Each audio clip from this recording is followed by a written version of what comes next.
desde el acuerdo de paz quedó establecido que por lo menos la JEP se iba a concentrar, iba a tener por lo menos dos grandes criterios, que eran las conductas más graves y representativas y quiénes serían presuntamente los máximos responsables. Y esto, detrás de esto hay una idea que hemos venido insistiendo en diferentes espacios cuando conversamos un poco sobre esta experiencia, y es que tenemos que sacarnos la idea de que nuestro caso individual es el que va a ser puesto en conocimiento, y lo que tenemos que pensarnos es en un macro caso. ¿Cómo hablar entonces con las comunidades? ¿Cuál es el enfoque que debería tener esto? Y eso realmente, y me estoy adelantando un poco a la presentación, realmente los criterios los da la misma información que nosotros tenemos. O sea, no, lo que nosotros nos hemos dado cuenta es que uno puede tener toda uno les puede hacer una metodología gigantesca de busquen esto, organizan de tal forma, traten de llegar a tales personas y demás, pero realmente lo que da la metodología es la misma información que reposa en las organizaciones. Y entonces, tratar de organizar cuál es la conducta más grave y representativa, y la sala nos ha hecho un montón de cosas. Entonces, por ejemplo, un caso no necesariamente tiene que ser muchísimos casos, sino 3 casos que por su gravedad y por las personas implicadas pueden ser más representativos. Y que esos casos pues recogen pues, la zona donde se presentaron estos graves violaciones de los derechos humanos. Tercero, la descripción de los hechos. La descripción está inicial de los hechos, el contenido material, por lo menos tenga elementos de contexto, un lugar donde ocurrieron los hechos, geográficos, culturales, ambientales, un periodo de tiempo delimitado. Por ejemplo, en el caso de nosotros utilizamos 2005-2008. La forma en que sucedieron. No, es para. Yo también me estoy guiando a la presentación. Identificar presuntos autores, la identificación, por supuesto, de las víctimas, directas e indirectas. Un análisis o por lo menos una presentación de los impactos. Y bueno, la información con la que ustedes cuenten si eso ha avanzado algo o no dentro de la jurisdicción ordinaria. ¿Sí? Y aquí sirve todo, procesos que se hayan abierto en fiscalía, los procesos administrativos, casos que están en la jurisdicción penal militar, pero tratar de hacer una identificación de finalmente quién conoció sobre estas denuncias y cuál es el estado de eso, que por supuesto no va a ser mucho. Ahora sí, frente a lo que nosotros hicimos puntualmente sobre el informe que entregamos en agosto, que les había comentado que era sobre ejecuciones extrajudiciales, y nosotros no teníamos ni guía, nosotros no teníamos tampoco indicios de cómo, nadie nos daba respuesta de concretamente qué es un informe, y nosotros empezamos, antes de sentarnos a escribir, era respondiéndonos las preguntas que ustedes ven ahí. Primero, ¿cuál es el caso que nosotros desde el comité queremos presentar según la experiencia que nosotros hemos tenido, las comunidades que hemos acompañado, los casos que hemos litigado? ¿Qué caso es el que queremos presentar? Estas son preguntas que yo creo que cada organización debería hacerse antes de tomar decisiones puntuales de fondo sobre los informes. Segundo, ¿qué mensaje o qué impacto queremos dar? Nosotros en el informe, por supuesto, lo que decimos es que las ejecuciones extrajudiciales no se trataba de un tema, como nos han dicho, de manzanas podridas y islas, sino que esto constituyó una práctica generalizada en el país que tuvo picos más altos entre 2002 y 2008, para 2002-2010, que corresponde justamente a un periodo de un mandato presidencial puntualmente. Ese era el mensaje que nosotros queríamos dar, y que además queríamos decir como que hay patrones que nos permiten deducir que aquí había temas de planeación, que había temas de encubrimiento y demás.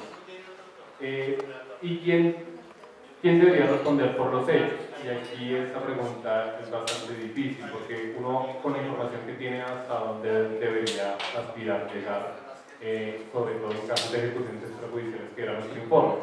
Nosotros, nuestro presunto máximo responsable en este informe era el comandante de la brigada, porque la información que teníamos nos permitía llegar hasta allá.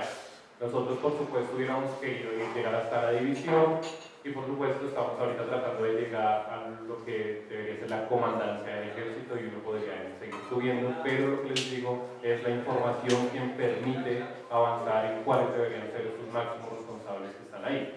Nosotros aquí fuimos con el comandante.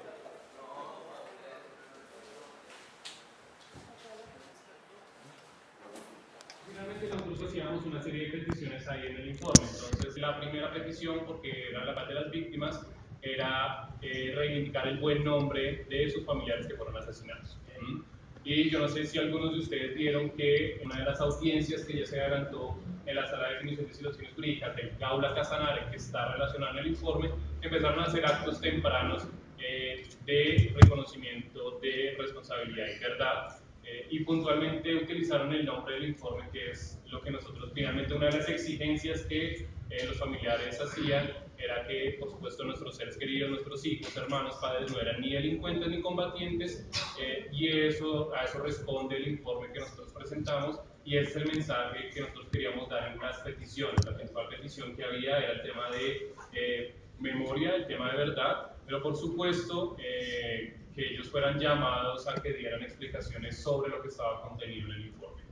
Eso es como lo que nuestra experiencia en la elaboración de informes, por supuesto, suena bastante amplio, pero lo que les digo, era lo que la información nos permitía hacer, ¿no? Lo que hacíamos fue, lo que hicimos fue documentarnos por múltiples fuentes y después organizar la información y permitir cómo podíamos organizar esta información por capítulos, y se lo presentamos a la sala. Todavía no hemos tenido como formalmente una valoración de la sala sobre el informe, y esperamos que próximamente, pues aparte de que se pronuncie sobre el fondo, pues nos digan también cómo lo ven, porque un poco de lo que las observaciones que nos hagan nos van a permitir mejorarlos o no para los siguientes informes que nosotros queremos hacer. Nosotros queremos hacer otros sobre ejecuciones extrajudiciales, queremos hacer sobre desplazamiento forzado, queremos hacer sobre desaparición forzada, y un poco como empezar a hacer estos informes así como iban saliendo un poco, y la evaluación que se nos haga nos va a permitir como mejorar un poco. Entonces, la siguiente. Bueno, esas son algunas conclusiones que nosotros sacamos en el informe. Entonces, por ejemplo, que había una relación, por supuesto, directa entre el descubrimiento de pozos petroleros, Casanare, y establecer la brigada. Entonces, este tema de los actores económicos, cómo se relacionan con el ejército, sobre todo con grandes violaciones a los derechos humanos por parte del Estado. Ahí nosotros documentamos esa relación clarísima. El incremento desproporcionado de las ejecuciones extrajudiciales, ya sabemos que eso no se lo inventó Uribe, pero que en su periodo sí hubo un incremento en uno de los picos más altos, y eso ya lo ha dicho incluso la propia JEP en el auto 05 que ha dado apertura al caso 003, que es el de ejecuciones extrajudiciales. Ha dicho, lo que dice ahí es del 80 hasta 2016, que es que conoce la JEP, más del 50% de ejecuciones extrajudiciales en modalidad de falsos positivos se presentó desde 2000, que responde a un gobierno puntual. La participación del Gaula, Casanare y el DAS, yo creo que nos sorprendió muchísimo ver esa participación del DAS en la Comisión de Ejecuciones Extrajudiciales, que creo que ha pasado un poco de agache en los informes y en los documentos que públicamente hemos sacado a las organizaciones. Nos sorprendió muchísimo y nosotros hemos hecho peticiones puntuales frente al DAS. La participación del DAS fue activa y determinante en muchos de los casos que documentamos. Y por supuesto la creación de grupos especiales dentro del ejército. Ahí lo que nos encontramos es que sus tales reglas operacionales y su cadena de mando realmente nunca la respetaron, sobre todo en la época de la comandancia de Mario Montoya. Entonces lo que hacían era crear grupos especiales que se saltaban toda la cadena de mando y era dirigida por los comandantes de las brigadas, y lo que hemos empezado a comentar ya es incluso comandantes de división en otras zonas del país. Ahora, sí, sí. Bueno, rápidamente, una diferenciación que nosotros estamos haciendo, como les digo, esto es metodología propia del comité que les compartimos de lo que hemos hecho. Pero ¿cuáles deberían ser para nosotros las diferencias entre un informe ante la JEP y un informe ante la SEP? Ya les he hablado muchísimo sobre los informes a la JEP, pero el ejercicio que nosotros hacemos es como si yo fuera magistrado o comisionado, ¿qué esperaría recibir de un informe? Entonces hay como varias cosas que nos parece como importantes tener en cuenta al momento de que ustedes vayan a hacer informes frente a la Comisión de la Verdad. Aparte de esta identificación de las víctimas, de esos modos de agresión, ¿cuáles son esos patrones y cuáles son esos patrones que no han sido documentados? Yo creo que nosotros deberíamos evitar en llenar tanto a la Comisión de la Verdad como a la JEP de casos que ya han sido suficientemente documentados y denunciados. Yo creo que parte de la tarea que tiene que hacer la Comisión de la Verdad y la JEP es esclarecer lo que todavía no se nos ha dado respuesta. Y ahí nosotros, yo creo que aquí todo el movimiento conoce infinidad de casos donde no se avanzó en temas de justicia, no se avanzó en temas de verdad, que el tema del encubrimiento fue tan fuerte que es la fecha en que no sabemos qué fue lo que pasó, y yo creo que esos son los casos que hay que posesionar, tanto en la JEP como en la Comisión de la Verdad. Entonces, si yo fuera comisionado, esperaría que me digan como, listo, este caso lo conozco, pero ¿qué había detrás de ese caso? Y eso solo lo pueden hacer las víctimas. Las víctimas son las que han documentado, las víctimas son las que han hecho averiguaciones, las víctimas son las que han estado teniendo, vienen de procesos de exigibilidad. Entonces, cuéntenme esa parte que no se ha contado todavía. Y esa es la oportunidad que tenemos ahí. Por supuesto, lo que nosotros hacemos es que frente a informes lo que le damos es una mayor amplitud a temas de contexto. El contexto nos da para identificar un montón de cosas y nosotros tratamos de extendernos más en el contexto frente a los informes que se hacen en la Comisión de la Verdad, cuáles son las afectaciones y los impactos, y en esto insistirles. Yo por ahí vi parte que les habían dado del decreto 589. Yo creo que hay que volver sobre los mandatos que tiene la Comisión de la Verdad y jugar con esos mandatos. Entonces, de los casos que nosotros presentamos, cuáles son esas afectaciones y cuáles son los impactos. Y aquí hace poco escuchábamos un ejemplo que nos parece bastante eficiente, y es la mayor cantidad de ejecuciones extrajudiciales cometidas a pueblos indígenas fueron en el Caribe. La mayoría de esas ejecuciones extrajudiciales se justificó porque eran auxiliares de la guerrilla. Entonces, imaginémonos un contexto de posacuerdo, no lo llamemos posconflicto, posacuerdo, en el cual ahorita el enemigo principal del Estado son estas disidencias de las FARC, y si no se empieza a cambiar el imaginario de que en el Caribe, en ciertas zonas donde no hay absolutamente ninguna presencia de grupos armados, se mantiene ese imaginario de que son auxiliares de la guerrilla, pues pensémonos entonces en el recrudecimiento del conflicto ahorita con las disidencias, inventémonos eso. Entonces, esos son los mandatos, esas son las cosas que tienen que empezar a romper la Comisión de la Verdad. Entonces, las comunidades de los pueblos indígenas de la sierra, no sé, lo digo en el aire, lo que querían decir es justamente aquí tiene que haber una reivindicación de los pueblos indígenas, que no somos ningunos auxiliadores, porque ese imaginario todavía persiste en zonas del Caribe. Entonces, esos son los mandatos que los impactos con los que uno debería empezar a jugar y exigirle a la Comisión de la Verdad. Y por supuesto, aparte de esta identificación de los impactos y las recomendaciones que uno debería hacerle a la Comisión de la Verdad, nosotros en el caso de ejecuciones extrajudiciales tenemos un montón de recomendaciones que van desde reivindicar el buen nombre de las víctimas hasta modificar como las dinámicas sociales y la reconstrucción del tejido social en estas zonas. Ahora, frente a la JEP, digamos, un poco más puntual, que es lo que hemos venido haciendo hasta el momento. Entonces, lo primero que les decía, salir de la idea del caso individual, el caso de mi víctima, el caso de mi familiar, y pensarse entonces en un macro caso, más familiares que tienen la misma situación. Yo sé que la comunidad tiene semejanzas con lo que a mí me pasó. Pensemos en un macro caso que le permita a la gente empezar a trabajar por ahí. Nosotros no creemos que haya que hacerle el trabajo a la sala de reconocimiento de verdad ni a la JEP, pero sí darle un lugar donde ella empiece a jalar información y empiece a identificar casos. Lo importante de los informes es que nosotros le ponemos el punto y el acento tanto a la JEP como a la Comisión de la Verdad para empezar a trabajar. Pero si no lo hacemos, se van a quedar únicamente con las versiones voluntarias de los victimarios y la verdad de los victimarios. Entonces yo creo que todos los mecanismos y las formas las posibilidades que se nos abren de participación, como la presentación de informes, hay que aprovecharlas, y hay que aprovecharlas ya. Una mirada global de la región, eso lo da la información, la forma en que se aborda territorialmente, pero por supuesto, nuevamente, una relación de las víctimas, quiénes fueron las personas más afectadas, cuál fue el impacto de los familiares, las conductas, decirle a la gente cuáles son esas conductas que creemos que son graves violaciones a los derechos humanos, que tienen que ser de su conocimiento, y por supuesto, una aproximación a los presuntos responsables. Nuevamente, con reserva, nosotros sí lo hacemos, nosotros sí tratamos de atribuir responsabilidades puntualmente, ya será la sala la que determine si la información que ella tiene con este informe y al contrastarlo será o no será y cuál es la versión de él, pero nosotros sí creemos que es importante aproximarnos a identificar las personas que estaban en esa época y que son los presuntos máximos responsables. Y acá hay una cosa bien particular y es que los oficiales que se han sometido hasta el momento ante la JEP son los que ya tienen procesos judiciales abiertos. Montoya se sometió, era para evadir una imputación que le iban a hacer. Enrique William Torres Escalante era porque tenía un juicio abierto. ¿Sí? Los oficiales de alto rango que se han acogido, por supuesto su interés no es reparar a las víctimas y aportar verdad. Es porque están evadiendo la jurisdicción ordinaria.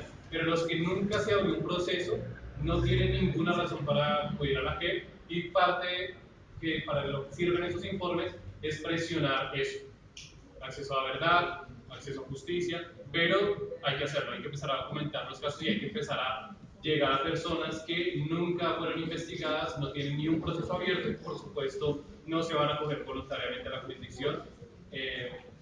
Y ya. La última, ya, se termina con eso. Termino con eso que son como los desafíos que nosotros identificamos al momento de elaborar informes para que ustedes, cada uno en sus comunidades y en sus organizaciones, lo tengan muy presente. El tiempo limitado para entrega de informes, se nos está acabando el tiempo, que tenemos un año largo para hacer esto. Cuando empiecen a documentar su información, traten de identificar esos documentos que a ustedes les parece que son absolutamente relevantes, o bien porque tienen información sobre responsables, o porque evidencia alguna práctica puntual. Cuando tengan esa información, establezcanse en un cronograma. De aquí a tal fecha nos proyectamos a entregar el informe a tal fecha, asignémonos tareas o asignémonos cómo vamos a ir avanzando en la construcción de este informe. ¿De qué forma se le va a dar voz a las víctimas dentro del informe? Nosotros lo que hicimos fue para la reconstrucción de los perfiles de las víctimas. Gracias. Les contaba que tuve la oportunidad de trabajar con el Comité de Solidaridad con Presos Políticos recién la muerte de Alirio, y justo Jaime Prieto, que era el presidente en ese momento, me ubicó un escritorio y era el escritorio de Alirio Pedraza Becerra. Entonces me sentí muy emocionado ese día. Y ahorita también recordando estas muertes, estos rostros de Barrancabermeja, no dejo de pensar en una frase que me caló profundamente y que ha marcado mi vida. Por allá a comienzos de los 90, en un barrio del nororiente de Barrancabermeja, mataron a un par de muchachos. Con mi padre Javier fuimos a atender esta población que se venía desplazando, y hablando con la mamá de uno de los muchachos asesinados, ella decía que lo que más le dolía no era la muerte de su hijo, sino los sueños truncados de su hijo. Y cuando estamos acá, siempre pienso que ustedes son una expresión de esos sueños, que siguen construyendo sus sueños, y que este acto es una forma de expresión de que esos sueños siguen vigentes, que no los mataron. Bueno, con este abrebocas quiero centrarme en el tema para el que nos invitaron, que es compartir un poco nuestras reflexiones en torno a el informe o los informes que debemos presentar tanto para la Comisión de la Verdad como para la Jurisdicción Especial para la Paz. Antes de abordar el tema ya más metodológico de los informes y responder a dos preguntas orientadoras que nos formuló el MOVICE para orientar nuestro análisis, quisiera recordar unas reflexiones del Relator Especial de Naciones Unidas para la promoción de la verdad, la justicia, la reparación y las garantías de no repetición. Dice el Relator de Naciones Unidas para estos mecanismos de justicia transicional, hablando del tema de participación de las víctimas en los escenarios de justicia transicional, que la participación es relevante la participación de las víctimas es relevante por dos factores fundamentales. Uno, por el tema del conocimiento. Dos, por el tema de la legitimidad. Con relación al primer punto, dice el relator, es importante lograr la mayor cantidad de participación, la mejor cualificación de participación de las víctimas en los mecanismos de justicia transicional, porque esa participación va a nutrir justamente a esos mecanismos de conocimiento, del conocimiento de lo que pasó, desde la perspectiva, obviamente, de las víctimas. Porque son las víctimas las que conocen lo que le sucedió a su ser querido. Algunas no saben qué pasó, pero esas víctimas también aportan conocimiento. ¿Cuál conocimiento? De pronto no sobre quiénes fueron los responsables y quiénes fueron los victimarios, pero sí aportan conocimiento sobre la experiencia de la búsqueda de sus seres queridos o la búsqueda de la verdad. Entonces, ese primer punto lo quiero relevar acá porque los informes que ustedes están preparando o que ya han elaborado o que van a elaborar son una forma de participación. Y esa forma de participación entonces tiene ese componente del conocimiento. Ustedes le aportan el conocimiento a estos sistemas, a estos mecanismos del sistema integral.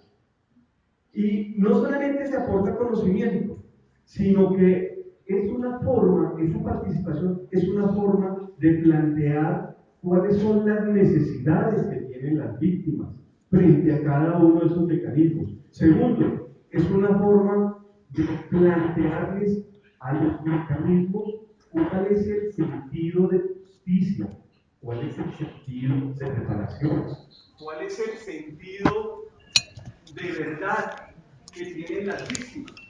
Y eso se tiene que impregnar en los mecanismos. ¿Me están escuchando bien? Entonces dejo eso porque eso me pesa mucho.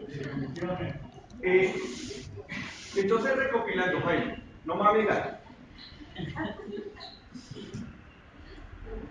El sentido de participación desde la perspectiva del conocimiento que se construye, el que se aporta, pero también cómo ese conocimiento ayuda a una devolución. Los mecanismos tienen que responder a esas necesidades de las víctimas y los mecanismos tienen que responder al sentido de justicia de las víctimas, al sentido de la reparación de las víctimas, al sentido de la verdad. No es lo que los funcionarios, y lo digo con todo respeto, digan, aporten o quieran manifestar desde su instancia institucional, sino que es justamente al contrario, en un ejercicio, si se quiere, más de abajo hacia arriba, de construcción colectiva desde las víctimas. Entonces, ese es el primer elemento que yo quiero resaltar de lo que ha dicho el relator especial de Naciones Unidas para la promoción de la verdad, justicia, reparación y garantía de los derechos. Segundo elemento que ha planteado el relator, el sentido de la legitimidad. Ninguno de los mecanismos de justicia transicional tiene sentido si no hay participación real y efectiva de las víctimas. Cualquiera de los mecanismos que se adopten en el marco de lo transicional carecerá de sentido, de contenido, si no tiene y no cuenta con una real participación de las víctimas. Es esa participación la que le da legitimidad a los mecanismos. Los mecanismos sin las víctimas, sin la participación de las víctimas, son sencillamente unas estructuras huecas, carentes de sentido. Y como son entonces las víctimas las que le dan legitimidad a esos mecanismos, entonces son las víctimas las que son las protagonistas.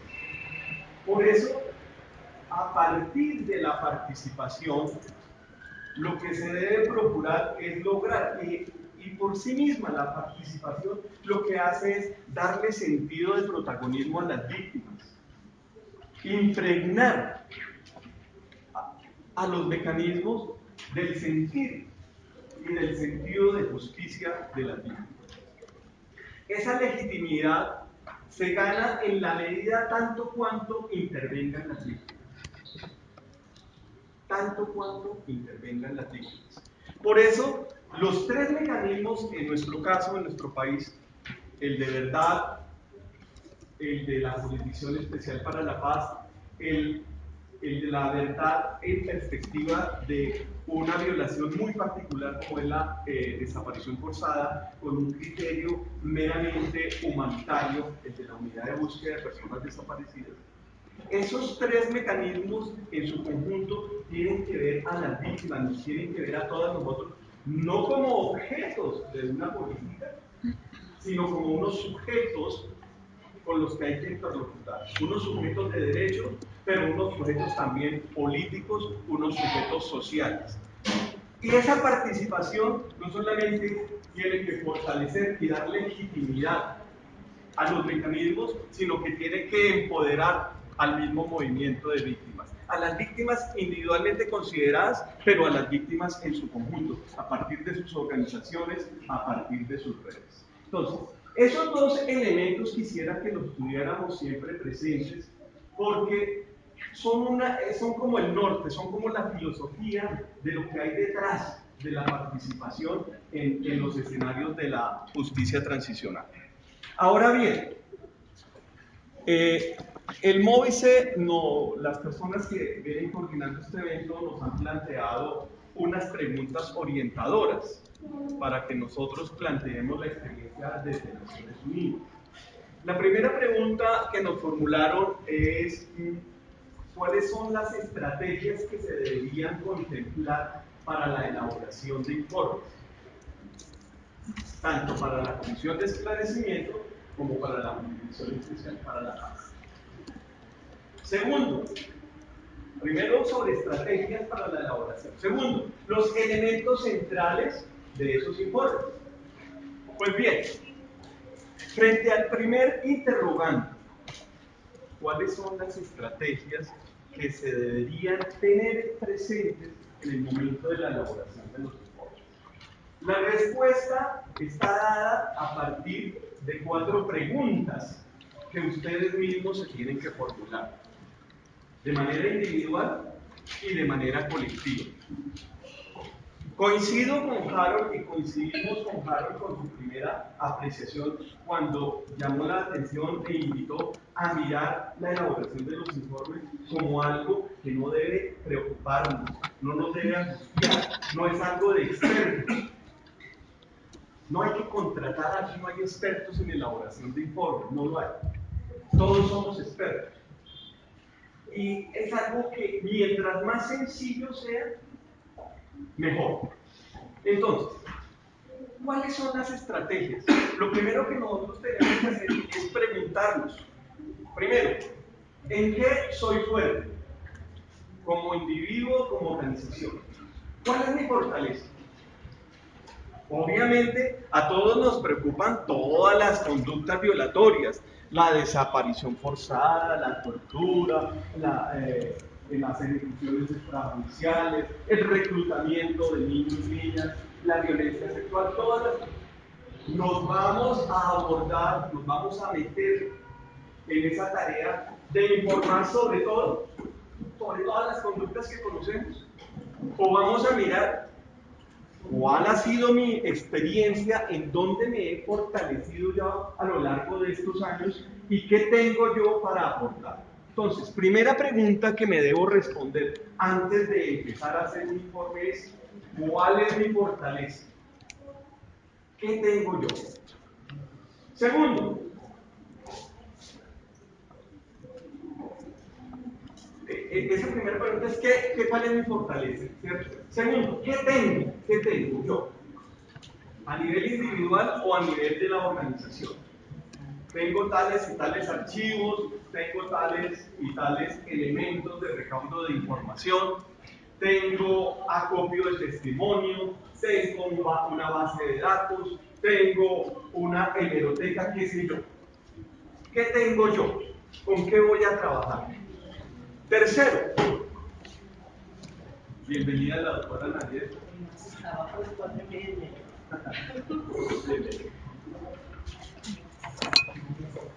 Tercero, ¿cómo tengo yo esa información? ¿Dónde la tengo? La tengo organizada en computador, la tengo en unos archivos, la tengo en carpeta.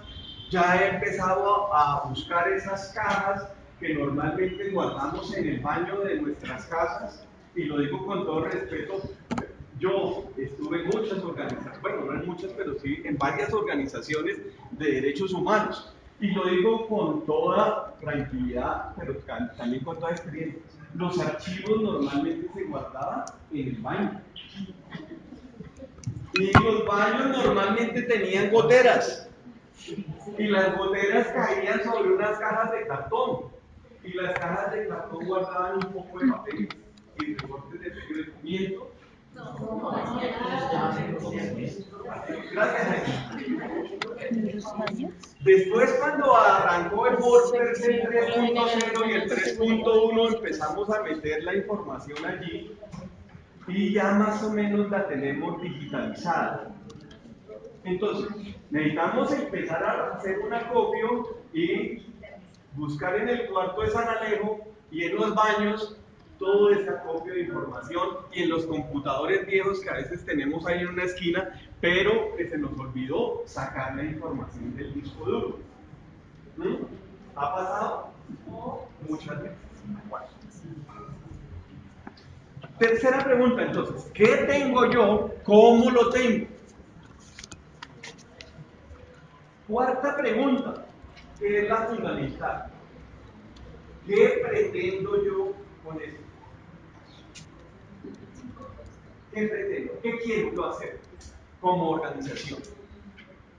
Algo sencillo. Miren que esto es de sencilla lógica, de ponerse uno en la tarea de hacer limpieza en la casa, en el hogar.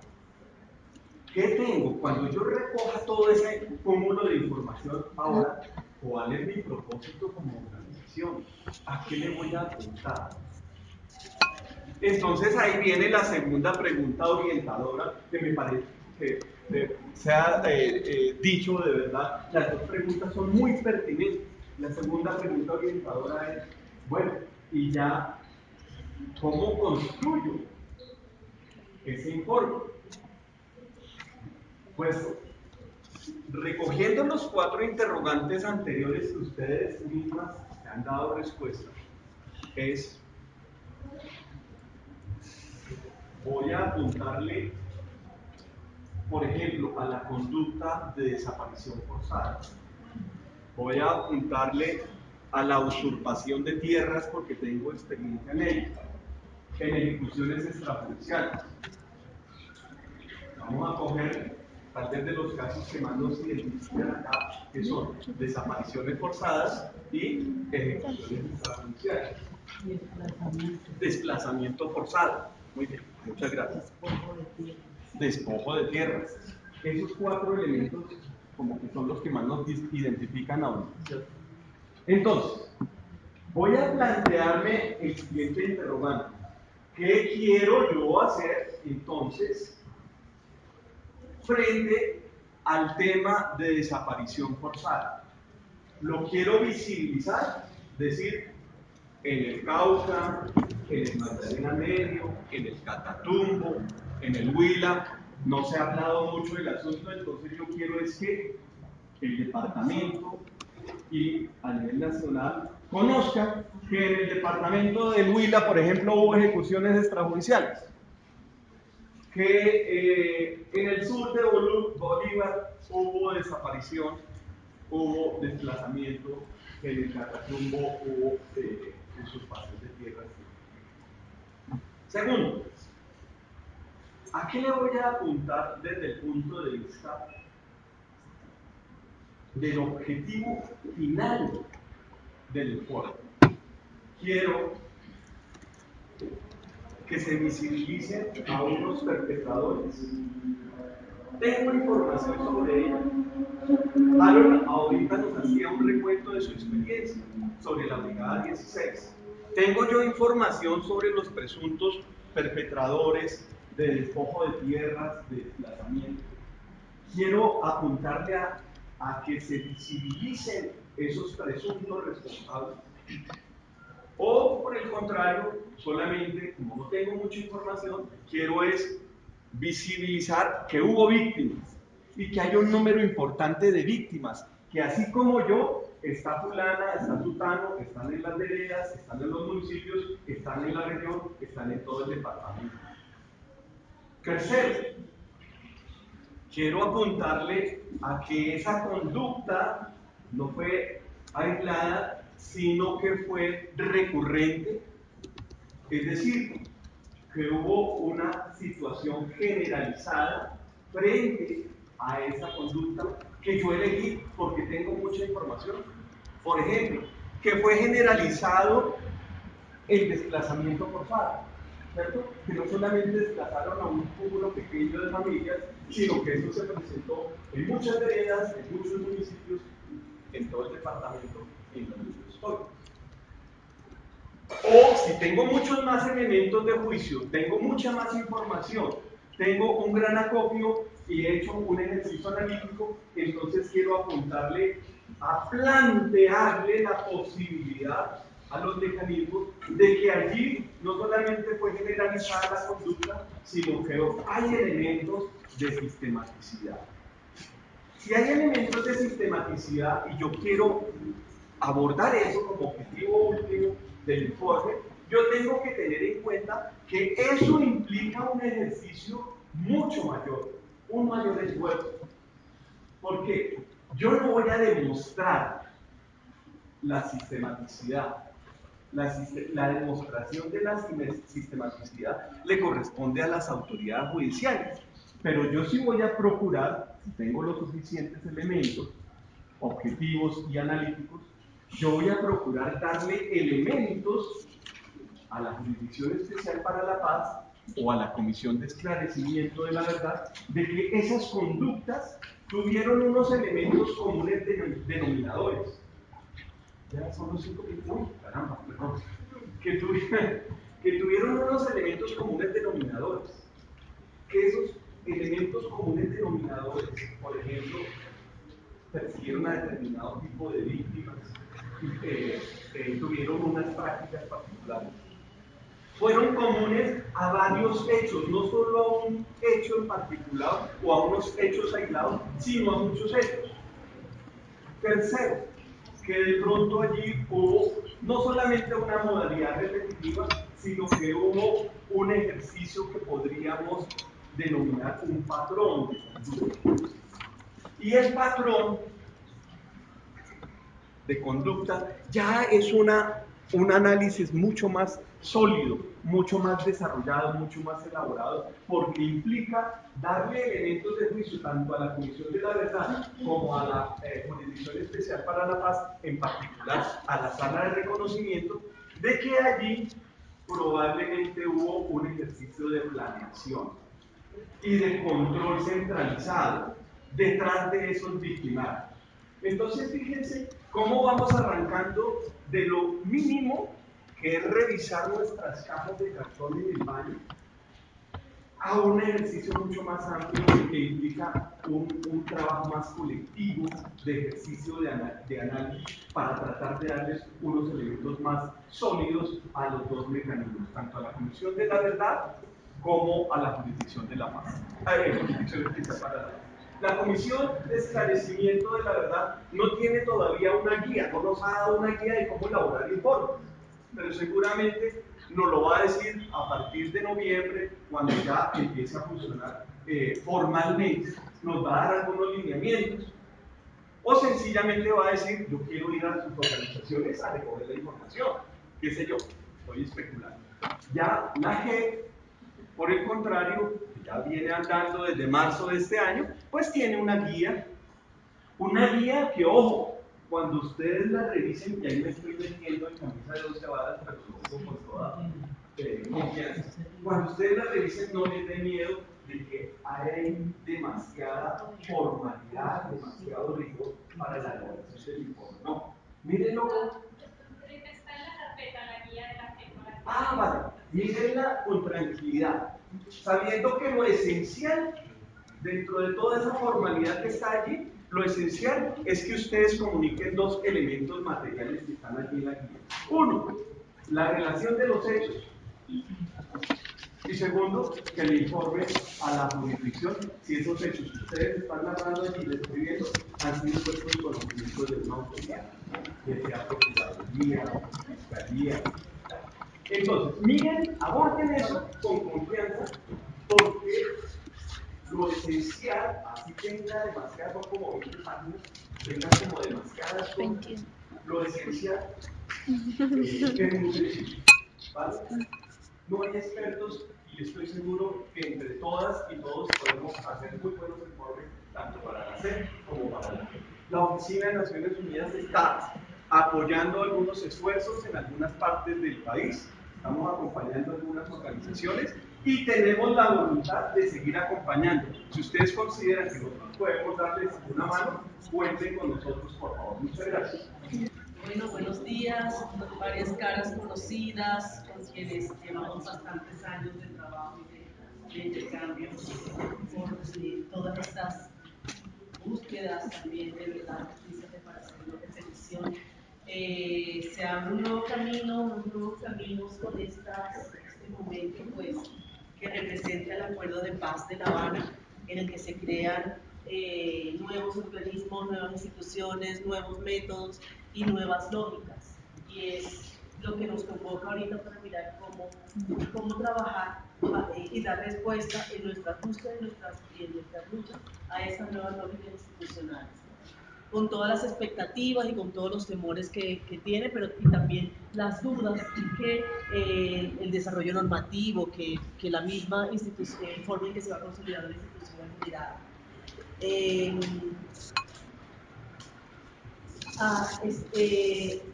Es posible que críticas, cuestionamientos y dificultades tenemos en este primer periodo, en este momento, como otras instituciones lo han tenido. No es fácil como estar ahorita en este lugar, en la JEP, y encontrarme con las demandas, con las exigencias y con las preguntas que también son mías, ¿no? Y así me presento este espacio para compartir con ustedes cómo estamos haciendo y cómo nos estamos pensando esto que han venido trabajando desde la mañana y eso en esta nueva lógica institucional que ustedes han mirado los documentos, están mirando las normas, están mirando la prensa y están pues reacomodándose para iniciar una nueva etapa en la constante lucha y la constante búsqueda. Entonces, desde la JEP y la Sala de Reconocimiento de Verdad y Responsabilidad, que es la que estoy, empezamos actividad en enero. Y nuestra primera actividad es empezar a definir el reglamento interno, las reglas de procedimiento y acordar las guías de trabajo, la guía de presentación de informes y los criterios de priorización. Fue nuestro trabajo durante los primeros 6-7 meses. Bastante arduo y difícil, con frustraciones y bastantes esperanzas.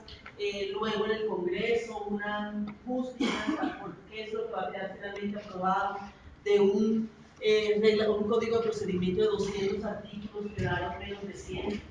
Y bueno, vamos haciendo y vamos construyendo dentro de todo el juego político en estas instancias que son entre jurídicas y políticas, ¿no? No podemos perder de vista eso. Se crean en el marco del Acuerdo de Paz de La Habana, que es un acuerdo político de eliminación de un conflicto, de salida negociada para uno de los grupos armados, con todas las dificultades y las limitaciones que eso tiene para la construcción de una verdadera paz estable y duradera. ¿Qué quedó entonces en esa regla de procedimiento, en ese reglamento, en esa ley estatutaria que está por ser firmada, ya con el comunicado sobre la sentencia?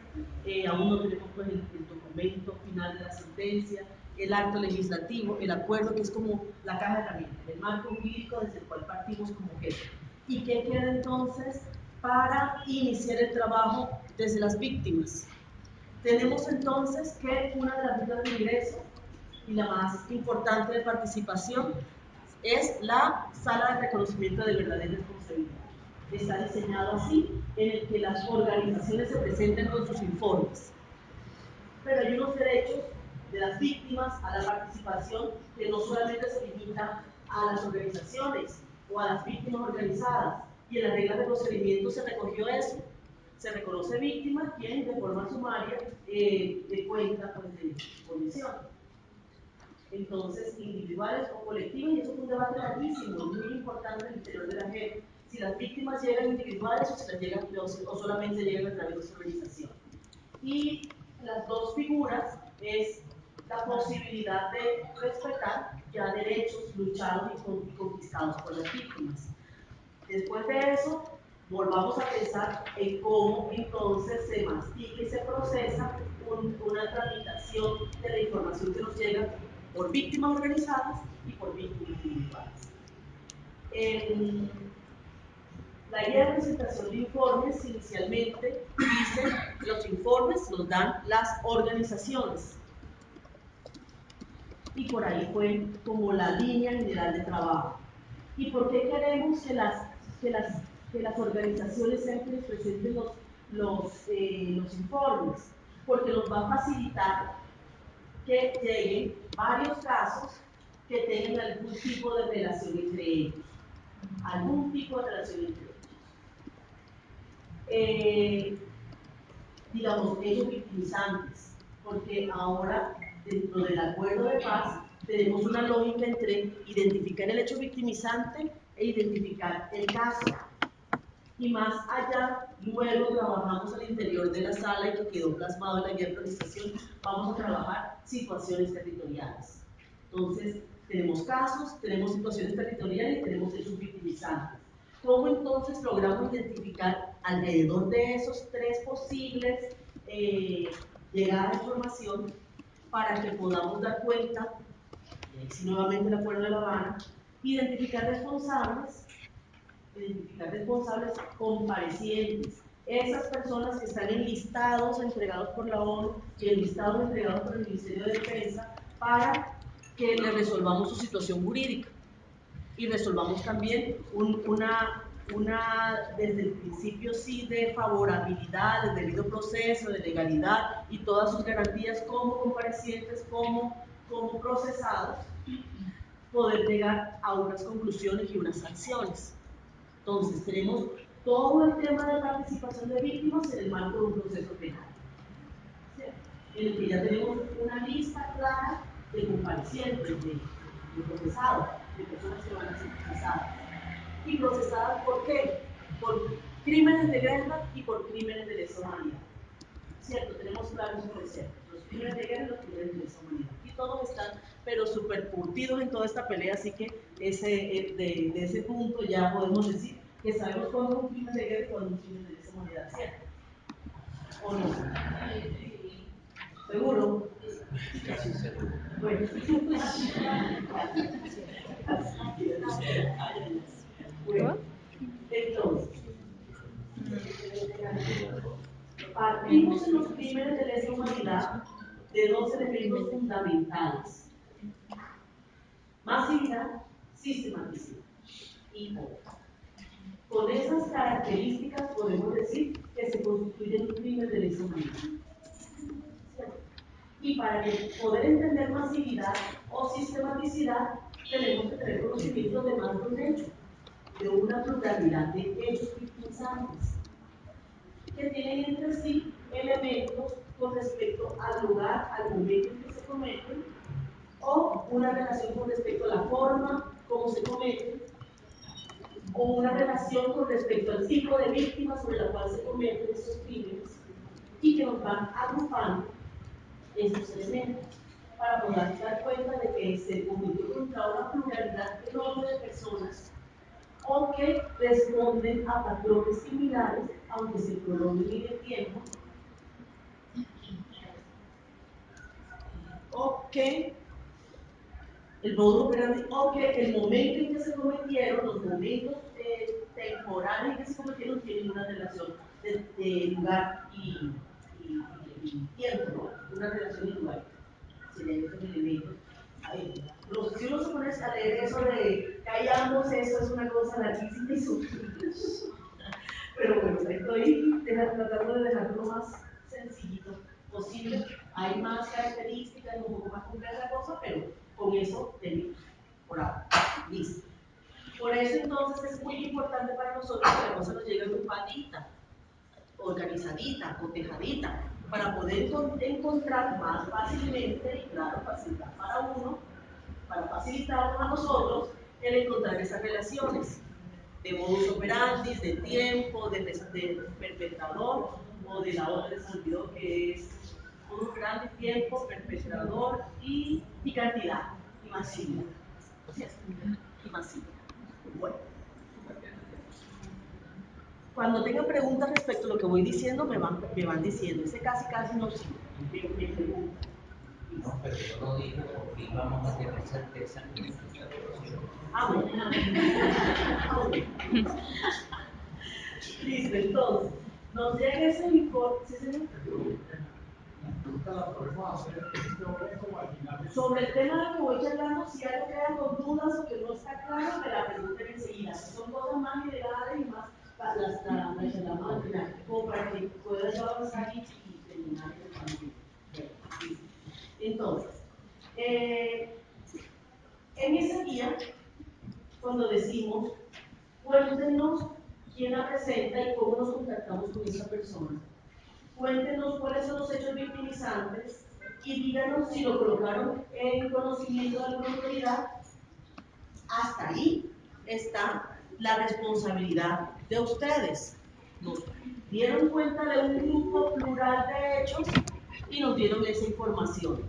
Si tienen más información que nos ayude a facilitarnos la investigación y el trabajo posterior, pásenla, que nos sirve, ¿cierto?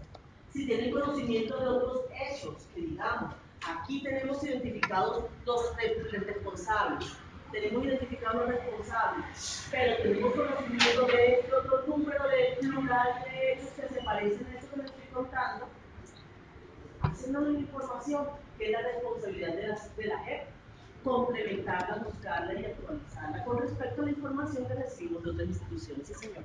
Gracias. Pues es que yo tengo un interrogante muy grande. En realidad lo que se ha dicho en este taller o diálogo de esta conversación, yo tengo varios puntos. Yo pertenezco al movimiento de víctimas capítulo Bogotá, MOVIS. Mi hijo fue asesinado por el Estado. Sí fue asesinado por el Estado. Me lo sacaron después de haberlo sepultado, me lo sacaron de la tumba y lo cremaron con los CNN del cementerio cuando el fiscal nos dijo a nosotros que no podíamos tocar ese cadáver hasta que no saliera algún resultado de fiscalía. Lo colocamos en el CAJAR, colectivo de abogados Alvear Restrepo, donde llevó el proceso la doctora Sandra Gamboa. Ella nos decía que el fiscal no les dejaba ver el proceso, que había pasado varios derechos de petición. Esto ya va a completar la chica del 16 de abril, 13 años. Pero no hay nada. No tengo abogado, yo no tengo nada. Y no tengo, porque yo hablé con Eduardo Carreño e Iván Cepeda cuando sacaron el cadáver de la tumba. Pues lloré 2 veces a mí, he llorado 2 veces a mi hijo. Primero cuando lo asesinaron y posteriormente cuando me lo creman en el cementerio con los CNN. Yo no tengo no sé en ese caso, ¿a dónde? ¿Qué puedo hacer uno? Que no tengo la menor idea. Es un buen ejemplo de lo que voy a decir a continuación. Entonces, tenemos una historia larguísima de búsqueda de justicia en diferentes instancias. Hemos ido a Procuraduría, hemos ido a la Fiscalía, hemos ido a instancias internacionales, hemos ido a la Defensoría del Pueblo, a la Unidad de la Restitución de Tierras, en fin, una lista de instituciones en las cuales hemos colocado la poquita información que tenemos o la mucha. Y si tenemos un testigo, allá vamos y lo llevamos de la oreja y le decimos, mire que este sabe, y tómele la declaración. O averigüe que en tal zona de pronto está enterrado. Y así, es toda una historia de múltiples acciones que las víctimas han emprendido para tratar de impulsar de alguna manera a la justicia en toda esta búsqueda. En esas instituciones debe haber alguna información y, como quedó el acuerdo, esas instituciones tienen que pasarnos esa información. Nos la tienen que reportar, tienen unos compromisos y unas obligaciones y hasta con tiempos limitados para entregar la información.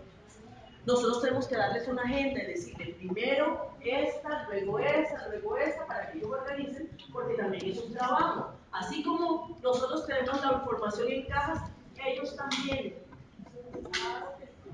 Y si nosotros la tenemos sistematizada y de pronto embolatada en computadores que no sabemos, ellos la tienen igual con funcionarios que han cambiado cada año, cada 6 meses, cada tanto. Porque eso es un problema grave de las instituciones estatales, es la falta de memoria. O sea, peor que la nuestra es la de ellos, de las instituciones. Usted ha hablado de casos de pluralidad y de masividad y sistematicidad. Y los casos individuales de personas que fueron asesinadas como líderes sociales. Vamos a pasar. Entonces, en esas instituciones hay información y deben entregarlo. Ahora, ¿cómo le decimos que el nombre, el caso del cual no han hecho nada, sino a duras penas, tienen una noticia criminal con la lista en que ustedes nos dan de que esta persona con su número de cédula llevaron la noticia criminal a tal fiscalía en tal fecha? Eso nos ayuda, porque por un lado es poner a la fiscalía a buscar todos los papeles que tiene sobre un tema que puede estar registrado como, no sé, se murió de gripa, porque así han hecho, ¿no? Sí, así han hecho. Y nosotros decimos, no, la mamá está diciendo que es una ejecución extrajudicial y por favor, sáquenmelo de la lista de los que se murieron de gripa y póngamelos acá y mándenmelo en el informe. Por eso también en la guía, todas esas páginas, un poco tratando de contarles que para qué nos sirve la información y entre más detallado, más completa la información, es más fácil para nosotros pedirle a las instituciones den cuenta de eso. Y que tenemos registrado y ya identificada la responsabilidad de estos 10 casos, pero de estos otros 20 no tenemos ni idea. Se parecen, pero no tanto. Ocurrieron en el mismo municipio. Es posible que tengan una relación. Pásenla igual. Pasen la información igual. ¿Qué hacemos nosotros con esa información? Y es aquí mi pregunta hacia ustedes, que tiene que ver con la pregunta de la señora. ¿Quién nos presenta la información? Una organización. Una organización que tiene un representante, por lo menos alguien responsable del trabajo con la gente, de presentar el informe y estar pendiente de eso. Puede o no ser representante legal, puede ni siquiera estar constituida legalmente la organización. Es una persona que responde por un informe. Esa persona que responde por un informe da cuenta de unos hechos en una lista y de unos casos unos casos en los cuales tiene más información. Recuerden que nosotros tenemos que juzgar gente. Así que tener por lo menos alguna idea de quién puede ser responsable, si una fuerza o la otra, es muy importante para nosotros. A partir de lo que ustedes ya han hecho en todo este trasegar de historia, de buscar verdad, justicia y reparación para que realmente no necesita suceder. Mientras que la fiscalía va pasito a pasito y algunas veces no tiene sino la noticia criminal. Partimos de esa situación contundente y clara. Entonces, estas organizaciones nos van a dar cuenta de una cantidad enorme de hechos. en diferentes partes del país. Espero que sea una cantidad enorme de hechos en diferentes partes del país y relacionada con una pluralidad de hechos victimizantes. ¿Qué tenemos que hacer nosotros con eso?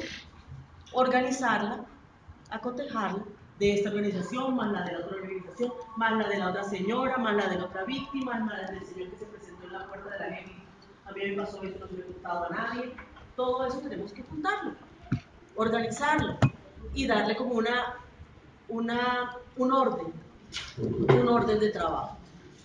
Es decir, hasta 3 años, 2 años y 1 año más, nosotros tenemos el tiempo de cotejar la información, y organizarla, y sistematizarla, y aclararla, y juntarla, buscando sistematicidad y masividad, y darle un orden de trabajo.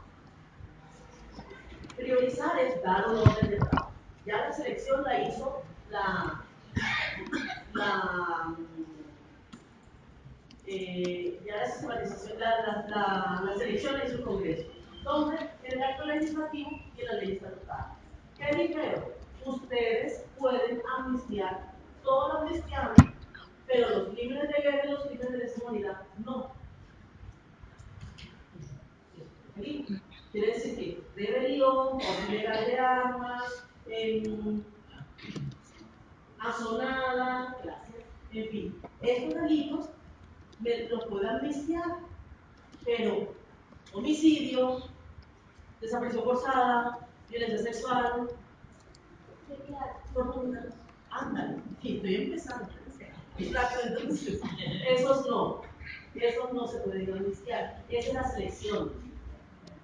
La priorización es que en qué orden todo ese montón de crímenes los vamos a estudiar y nos inventamos 2 formas. Una por situación territorial y otra por conducta irresponsable. Entonces, por conducta, señora. Ahí en el caso de estudiar por supuesto responsable, ¿cómo se va a manejar la responsabilidad en averiguación? Ajá, bien. Entonces, tenemos por conducta y por presunto responsable. Entonces tenemos a unos magistrados estudiando FARC, otros magistrados estudiando fuerza pública. Y por conducta, estos que están estudiando fuerza pública dijeron ejecuciones extrajudiciales, y los que están estudiando FARC, la que está estudiando FARC dijo secuestro, detenciones ilegales. Y están mirando en concentración a ver cómo nos va con lo que tenemos hasta ahorita el reclutamiento. Entonces, todavía no se ha priorizado el reclutamiento porque todavía no tenemos muchos informes, pero con lo que tenemos, ella ya está estudiando a ver cómo nos va con el reclutamiento a quien estamos buscando para. Y quienes estamos en situación territorial, porque eso fue en septiembre que tomamos la decisión de la situación territorial en Urabá. Antes podíamos decir, estamos trabajando a ver cómo vamos a organizar esta investigación. Los que estamos en situación territorial, la doctora Belkis Izquierdo y yo, estamos en Nariño y en Cauca, y yo estoy en Urabá. Urabá Chocuano y yo en Urabá Antioquia. Son la situación territorial de la agricultura. En esa situación territorial estamos estudiando la dinámica del conflicto. Ya, espérese un momentico y ya le contesto. La dinámica del conflicto en ese territorio. Entonces, en nuestra concentración hicimos unas averiguaciones generales del contexto, de qué había pasado, del número de víctimas que dice la fiscalía, en fin, y tenemos una pluralidad de hechos victimizantes en un territorio específico, dentro de una temporalidad diversa. Logramos clasificar 6 periodos temporales en el que ocurrió un grupo plural de crímenes, diversos crímenes, a los cuales podemos decir que por sus operaciones y su presencia en ese territorio, por su control territorial en ese momento, por sus operaciones militares declaradas en ese momento y en ese lugar, podemos decir que posiblemente sea responsabilidad de este actor o posiblemente sea responsabilidad de este otro actor. Por la característica de las víctimas, por lo que aparece en el expediente, en fin. Y vamos haciendo mapas Entonces, primero sistematizar todo eso y llenar una base de datos y empezar a buscar sus tablas Excel y tratar de que los cuadritos coincidan para que nos quepa en la misma tabla Excel, o digitalizar con el que esté, porque eso se necesita mucha gente para meterle mano a eso, y nos demoraremos, sí. No es rápido, es que hay que hacerlo, y nos demoraremos. ¿Cuánto? Ojalá no mucho. La idea es sistematizarlo, mapearlo, georreferenciarlo, porque para la situación territorial el cuándo y el dónde es muy importante. Tenemos varios responsables de diferentes grupos armados, tenemos a las FARC y en forma simétrica a la fuerza pública, porque esa guerra no la hicieron solo uno o solo nosotros, y cada uno tenía sus objetivos militares en términos de confrontación y de guerra, ¿cierto? De conflicto armado. Están en su guerra, hay víctimas civiles y hay crímenes de guerra también cometidos con su obligación de Dios Code, ¿no? Todo eso junto lo ubicamos en un momento y en un territorio específico. Con todos los crímenes, porque es que al final nos dice, debe salir una sola resolución de conclusiones por compareciente. Entonces, trabajamos a los que están en esa zona y no se movieron de ahí, y sus crímenes están asociados a Urabá o a Nariño. ¿Y qué pasa con la política nacional? Que es también el otro tema de por qué trabajar por conducta. ¿Qué hacemos con la política y por actor? ¿Qué hacemos con la política nacional? Déjenmelo ahí, que en la medida en que yo vaya ubicando otros hechos en otros territorios relacionados con esta misma persona, yo se los agrupo por conexidad. Y entonces me salgo de Urabá y me llevo a este señor de la oreja, señora, y lo paseo y le indico todos los crímenes que están en otros territorios para poder sacar de él una resolución de conclusión. Eso me lleva a tener conclusión primero para unos y luego para otros. Entonces esa situación territorial tan demorada que primero empieza con los más chiquitos y me está dejando a los más importantes al final, sí, para que no se nos quede nada.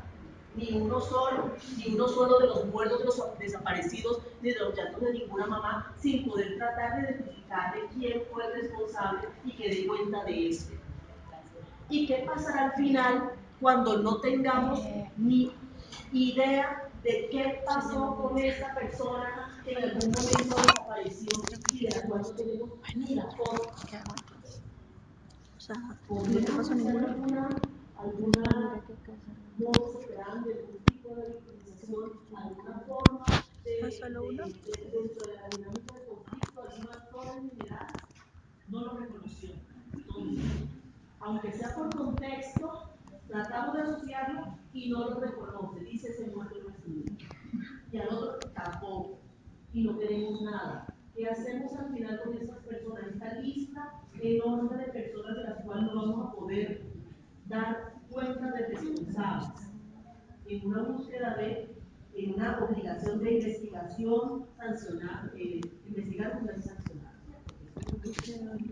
En ese caso se dará otro momento de selección. Y es un momento en que tengamos ese paquete de hechos en el que tengamos que devolvérselas a la fiscalía y como no. Hola bebé, ¿cómo estás? Perdón, tuve un problema y Jenny y yo tenemos que correr un poquito, pero pues estamos en Colombia, o sea, ya entramos. Tenemos que trabajar, o sea, no puedo salir, entonces, pues, no sé.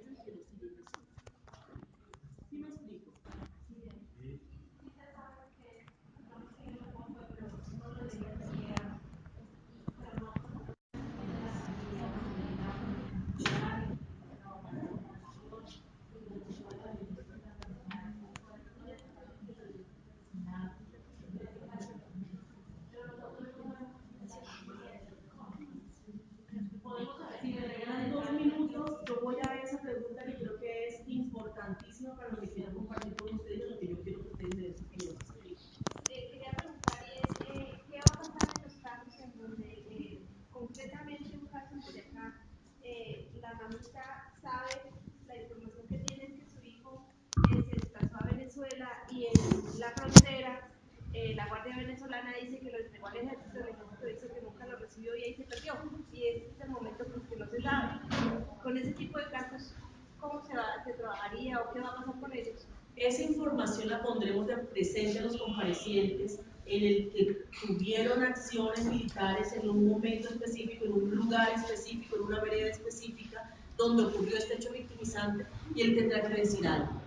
Reconozco, no reconozco, me parece que sé, algo escuché, algo tiene que decir. Por eso el tema del informe y la información previa, cotejarla y tenerla muy clara es muy importante para nosotros para poder hacer esta forma de reconocimiento inmediato.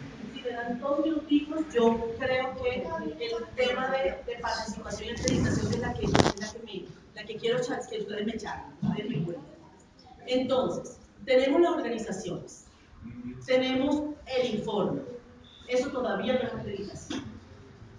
¿Por qué? Porque tenemos responsables de hechos concretos que llevan un proceso en la fiscalía donde dice, este señor tiene esta investigación, tiene 3, 4, 5 investigaciones, tiene esta condena por un solo hecho, por una investigación tal, y en relación con él hay otros 50 más. Entonces tendremos que buscar a las víctimas familiares de estos 50 más que nos reportan las organizaciones, o las víctimas de estas investigaciones que nos reporta la Fiscalía, o las víctimas de esta sentencia que nos reporta el Consejo Superior de la Judicatura, y decirles, vengan a acreditarse, señores organización, vengan a acreditarse, señores víctimas individuales. Porque este personaje compareciente debe dar cuenta de su Me salgo a las 2 por ahí para ir a almorzar a RTS y volvemos. A BBC. Estamos acá en activación, sino que como llegamos tardecito, entonces nos tienen trabajando como negras. ¡Hola! ¿Qué se dicen los hijos? Los más gordos. Oye, ¿qué vamos a hacer el sábado?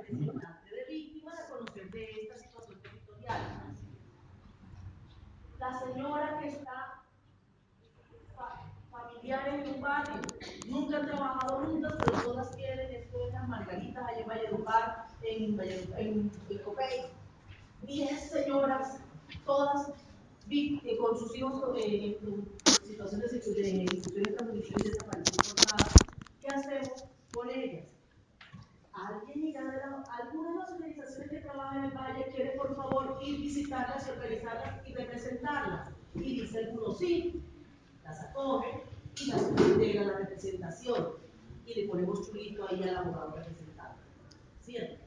No, que no se quieren ir con esa organización. Entonces las agrupamos y le ponemos representante del SAT, del Sistema de Asesoría y Defensa para Víctimas. Y otra vez chulito con esas 10 señoras.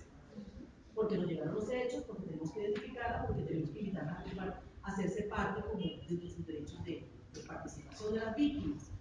No, que tampoco quieren esa. Entonces nos toca recibirlas. ¿Y quién las representa?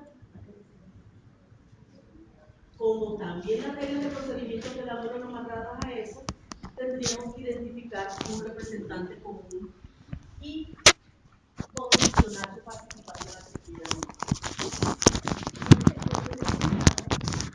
Que no tengan 300 abogados, cada uno de representantes a una víctima diferente. No queremos que nos llegue una dispersión enorme de representación. El tema de la acreditación debe ir en cascada y ojalá a través de organizaciones. Ojalá a través de organizaciones que participan del proceso, aunque sea con una sola víctima representada, pero tendrá la responsabilidad dentro de su función como abogado, su responsabilidad como abogado, de llevar la información a las víctimas que representan. Y de esa forma vamos nosotros facilitando el que no tenemos que ir a cada una de las víctimas a contarles no el proceso, sino que el abogado se ocupa de sus personas representadas. Y allí sí vamos a acreditación. La otra pregunta es, primera, que todos ustedes nos han hecho, y esta es una propuesta de salida, si les parece que les falta algo o que alguna cosa como que no les funciona, este es el momento de contarnos, porque esto todo está inventándose. No es que lo tengamos escrito y lo estemos leyendo en un libro. Y La segunda pregunta tiene que ver con la participación efectiva. Nosotros tenemos informes de las instituciones, algunos informes de las víctimas, llamamos a versión voluntaria, en ese momento ellos nos dirán algunas cosas, corremos traslado a las víctimas acreditadas y le decimos, esta persona habló de su caso o sobre esta persona está esta información y él habló de esto o no dijo nada. Esta es su versión. ¿Qué opina de las observaciones? Otra fórmula es, señores comparecientes, estas son las víctimas, escúchenlas. Otra forma puede ser, víctimas acreditadas desde el principio, vamos a hacer versión voluntaria de estas personas, quieren asistir a escucharlos. Entonces, si tenemos víctimas acreditadas antes de la versión voluntaria, listo, que vengan. Si no, pues tocará después de la versión voluntaria cuando se ponga traslado a las víctimas. Y si no, pues cuando aparezca algo se hace para que participen. Todo esto nos deja en unas dificultades fuertes de participación de víctimas. ¿Por qué? Porque lo sistemático y masivo no va con respecto al responsable, no va con respecto a las víctimas. Nosotros no podemos manejar un proceso tipo justicia y paz de uno, cada uno participando por su cuenta, porque no termina. Y es allí donde están las dudas, las preguntas que les he planteado y sobre las cuales me gustaría mucho escuchar su opinión de cómo piensan participar. Y para eso ya seguimos en otro momento. Bueno, entonces, a partir de este momento abrimos una ronda de preguntas. Pues si hay más preguntas o también para los otros invitados al conversatorio, la ronda debe, pues más o menos tratemos de que sean 15 minutos. Entonces, abrimos la ronda general y ya se hace la respuesta a las preguntas. ¿Están de acuerdo? Sí. Listo, entonces, ¿quieren pedir la palabra? ¿Quién más? ¿Quién más? Solo Jaime. Y listo.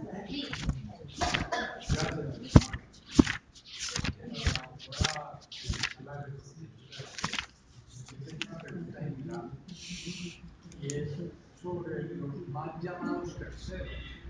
Yo digo, ¿por qué mal llamados? Porque es que las cosas hay que llamarlas por su nombre. Ellos son determinadores. Entonces, me preocupa que han empezado a crear como unas palabras que no concuerdan coherentes con la realidad de las cosas. La pregunta mía es, ¿qué hacer con actores de crímenes de lesa humanidad?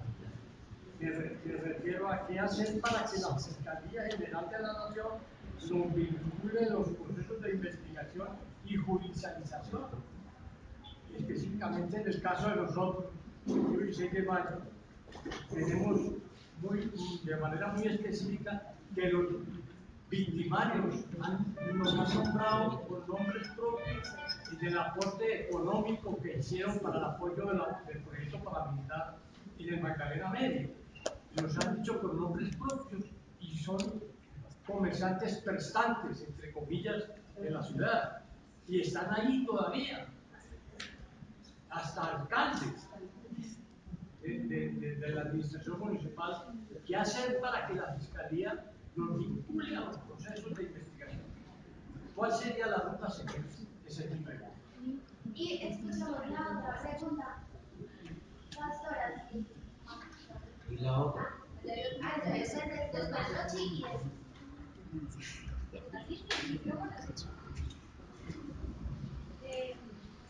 Mi pregunta es, muy buenos días todavía. Gracias. Bueno, primero un saludo a los ponentes y gracias por estar con nosotros. Es muy importante tenerlos aquí y escuchar sus experiencias en cómo ayudar para que sepan la verdad en Colombia, como dijo. Y mi pregunta es si los informes hay que radicarlos específicamente en presencial o se pueden enviar por correo certificados, porque bueno, eso sí no lo escuché. Porque digamos hay personas que están ubicadas muy lejos, para hacerlos llegar hasta Bogotá se generarían unos costos. Entonces es como eso. Gracias. Sí, ¿qué eres tú? Vamos a ver si la voy a ver. Ay, espérate. Ya.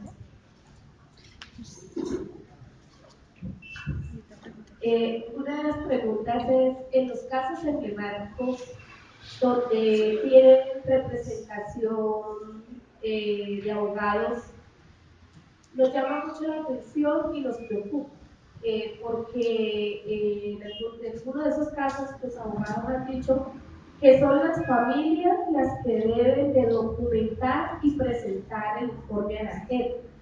A mí me parece eso muy grave porque si en algunos casos está la representación y son abogados que fueron, la G los admitió para que hagan litigio ahí,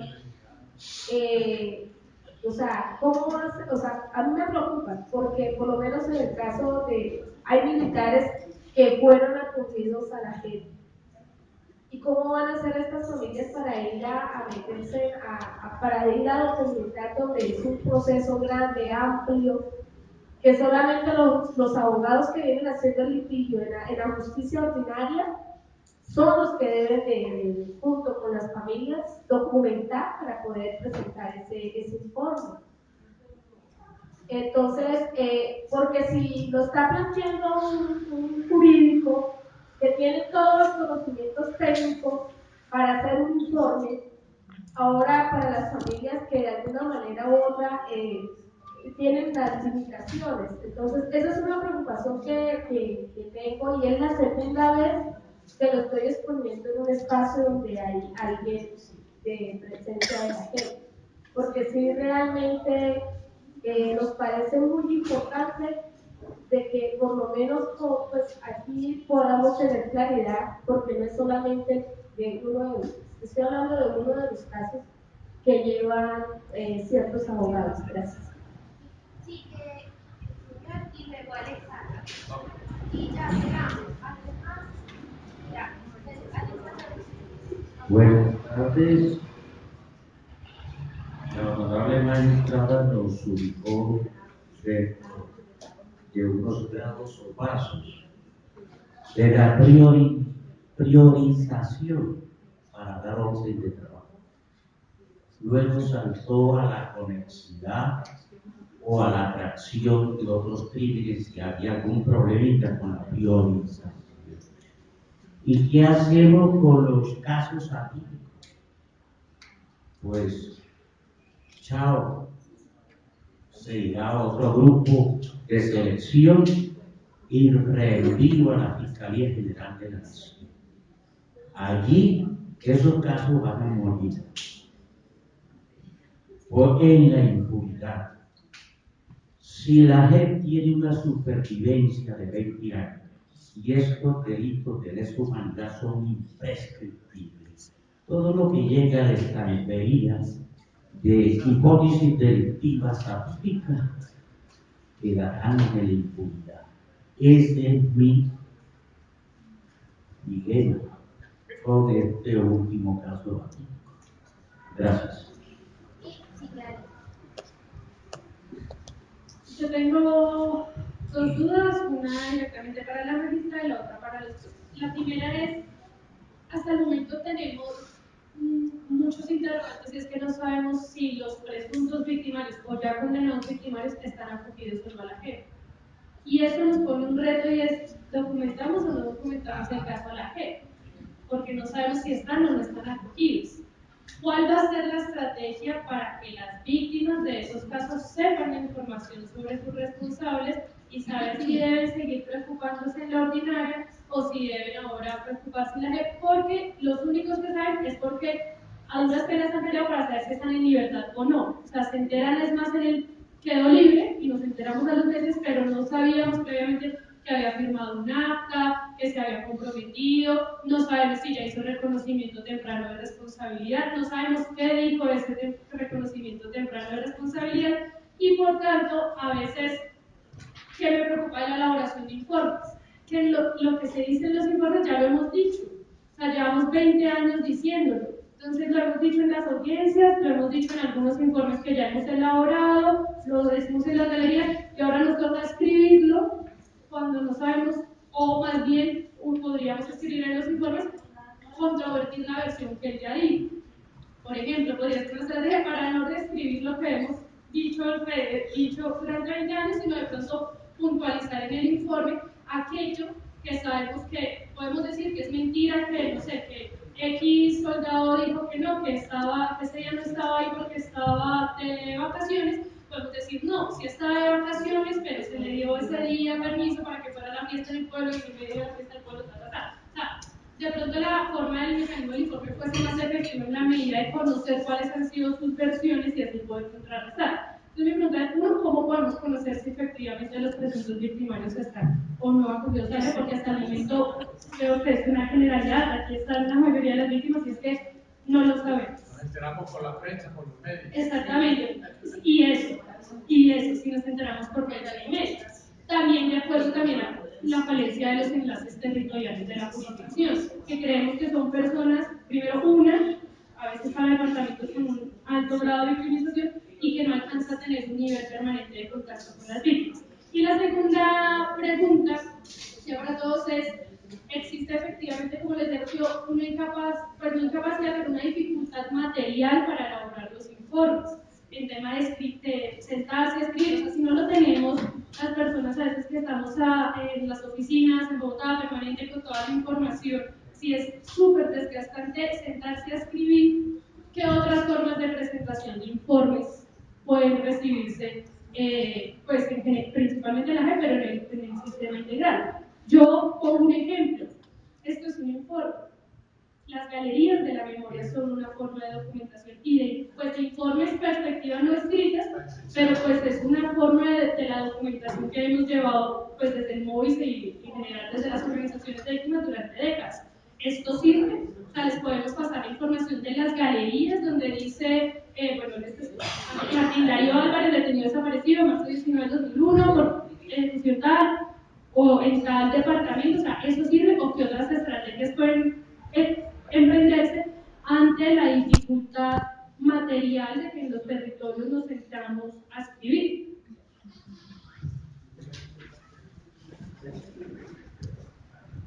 Ya podemos empezar a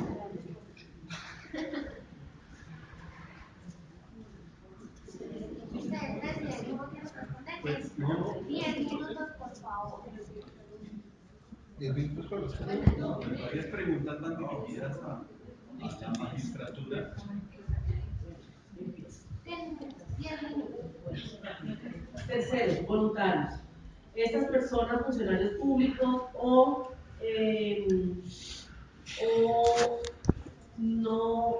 civiles, entre comillas, que no hacen parte ni de la fuerza pública, de las partes de la fuerza pública, tienen una participación voluntaria en la gente. Quiere decir que ellos deciden si quieren o no comparecer.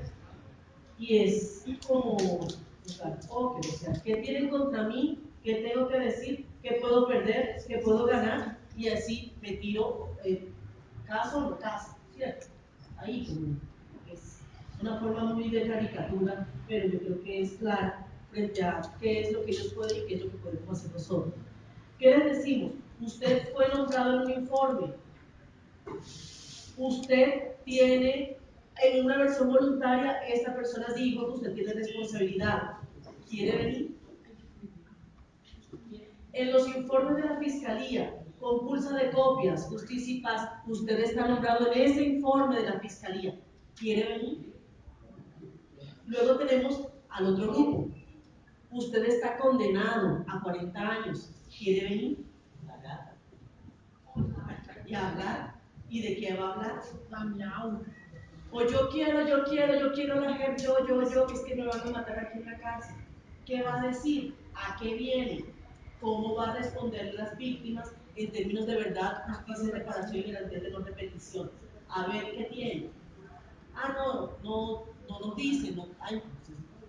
O bueno, sí, tengo mucho que decir y mejor dicho, son cartas de páginas y páginas diciendo todo lo maravilloso que van a hacer en la JEP.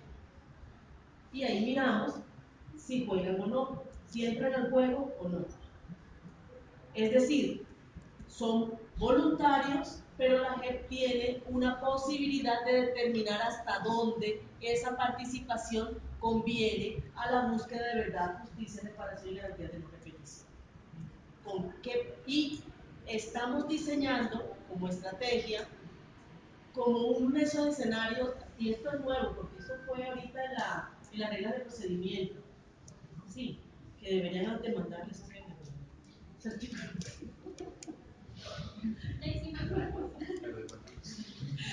Bueno, en ese artículo lo que nos coloca es a recibir a los voluntarios, pero espérense un momentico, así no. ¿Qué dicen ellos? ¿A qué van a aportar? ¿Qué dicen las víctimas? Porque esto, y eso lo dijo la Corte Constitucional y la sentencia Ashton y Chad, que nos dio como unos parámetros de cómo recibirlo, y de ahí nos estamos pegando a decirles, oigan, hay una constitución, hay un acto legislativo, hay una ley estatutaria, espérense un momentico que eso no es así. Vamos con tiempo, vamos con despacio y vamos a ver qué es lo que ustedes casan, cuál es su apuesta, qué es lo que tienen para dar. ¿Cierto? Entonces, este jueguito que estoy como haciendo la caricatura.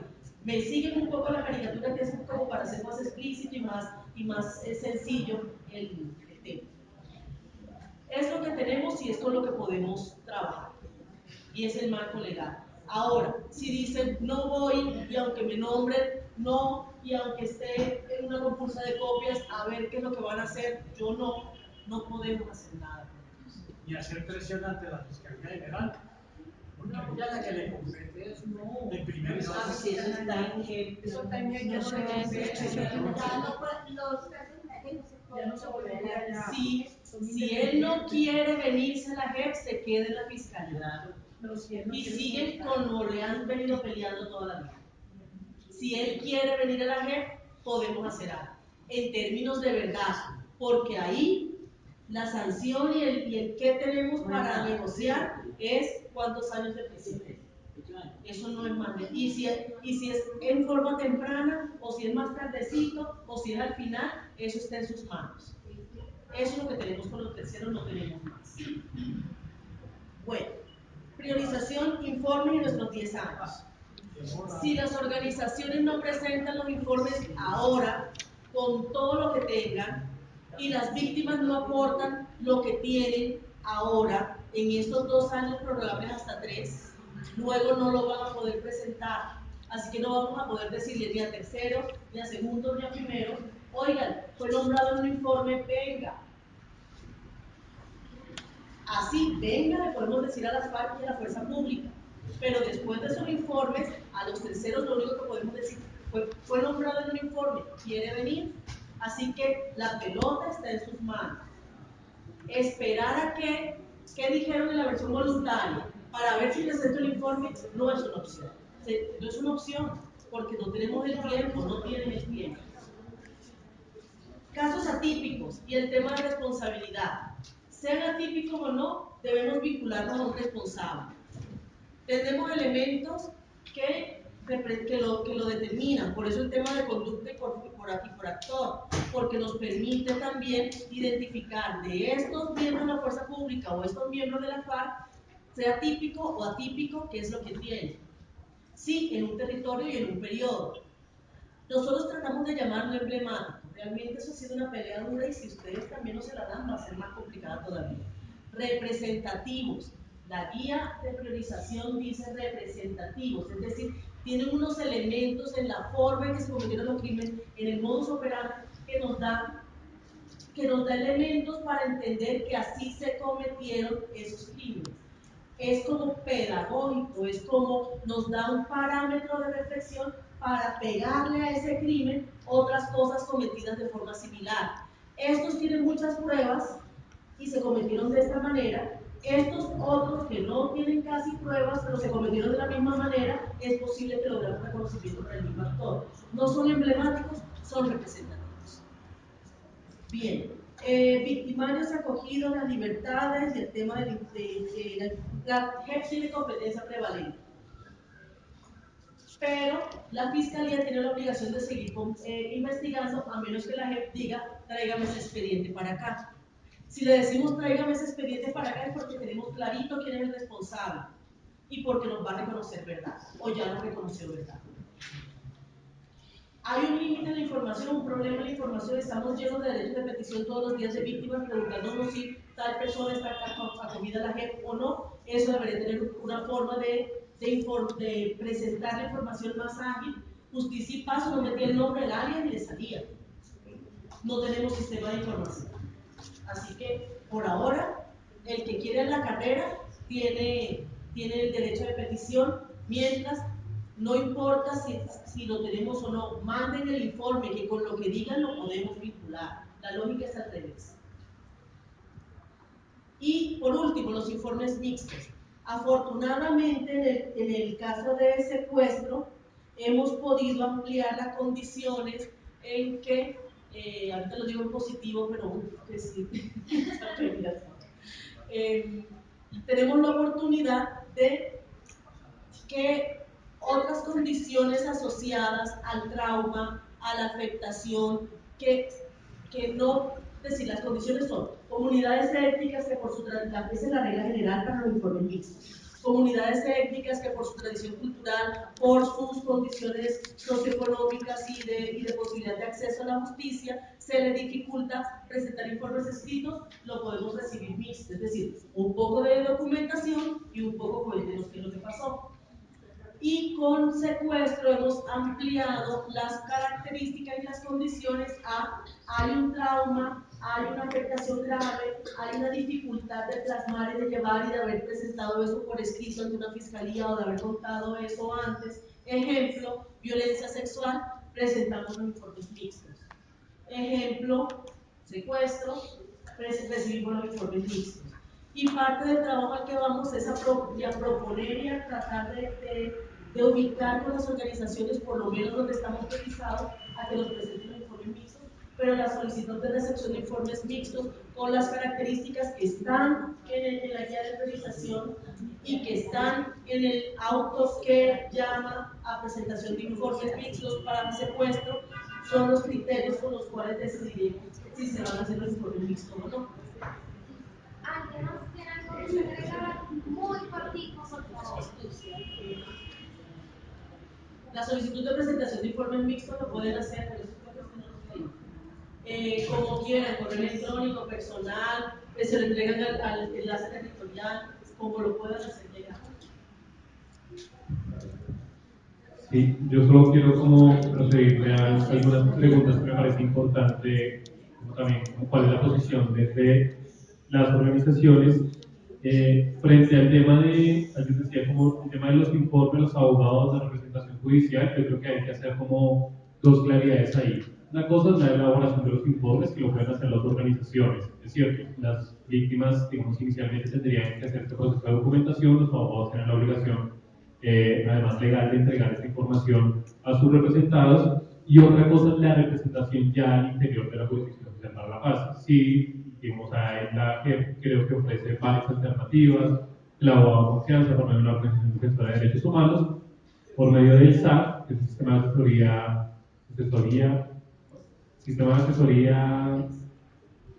Sistema Autónomo de Asesoría y Defensa y Representación, y si no, la Defensoría del Pueblo. Pero entonces son dos cosas distintas. Frente al tema, la pregunta de Alexandra, frente a los informes, nos salimos un poco de lo escrito. Nosotros, para contarles un poco, tenemos una idea de un informe para entregarle a la Comisión de la Verdad sobre los 45 años del Comité de Solidaridad. Lo que vamos a hacer nosotros es presentar los boletines que la Comisión nos ha pedido, pero haciendo una pequeña relación de cuál es la información que se le entrega. Es decir, yo creo que, claro, no es necesario uno ponerse a hacer un informe, la verdad es que nosotros fue bastante largo, y entendemos que hay esas dificultades.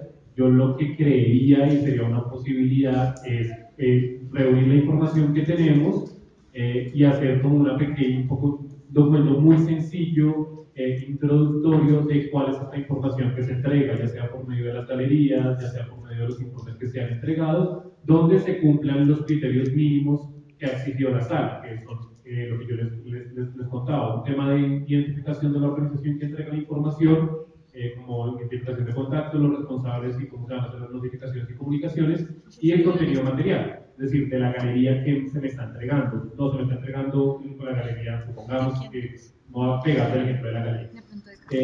Que en la galería se me entrega una relación de 20 desapariciones forzadas entre este año y este año, que tenemos conocimiento que fue presentado ante la Fiscalía, que la Fiscalía está investigando. O que hubo una sentencia de lo contencioso administrativo, que hubo una decisión en la procura de cualquier cosa. Y esa pequeña información ya sirve, que son los criterios mínimos que establece la guía de la sala, ya es como lo mínimo para que esa información sea recibida y ellos hagan sus cruces con la información de las otras fuentes con las que se alimenta la gente.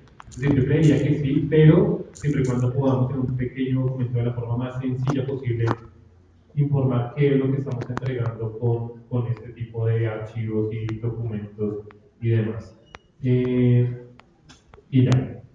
Listo, entonces así. Gracias. 5 minutos. Muchas gracias. Varias cosas.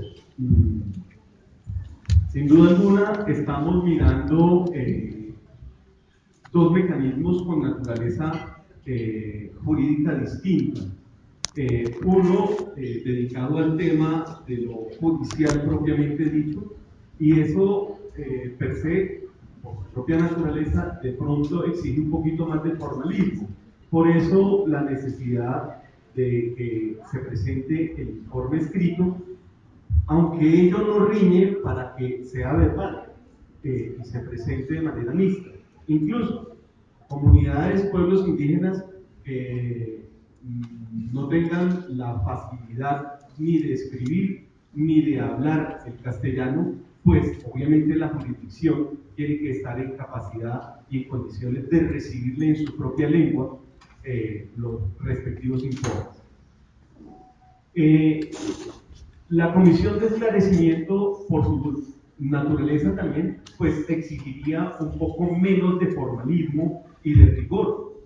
En ese sentido, retomando la última pregunta que formuló Alexandra, pues sin duda alguna, allí hay un bagaje mucho más amplio para poder darle a conocer a la Comisión de Esclarecimiento los informes y las verdades que nosotros tenemos. De hecho, la Comisión de Esclarecimiento, de verdad, viene haciendo un ejercicio de mapeo de fuentes con distintas organizaciones a nivel territorial. Entonces, digamos que una invitación nuestra muy respetuosa es que por ahora nos centremos en la elaboración del informe pensando en la gente. Y esos mismos elementos y esas mismas fuentes seguramente nos van a servir para más adelante, cuando la comisión nos lo solicite o cuando sea el momento pertinente, pues presentarle también la información sobre el conocimiento que nosotros tenemos de una violación o de un caso de violación.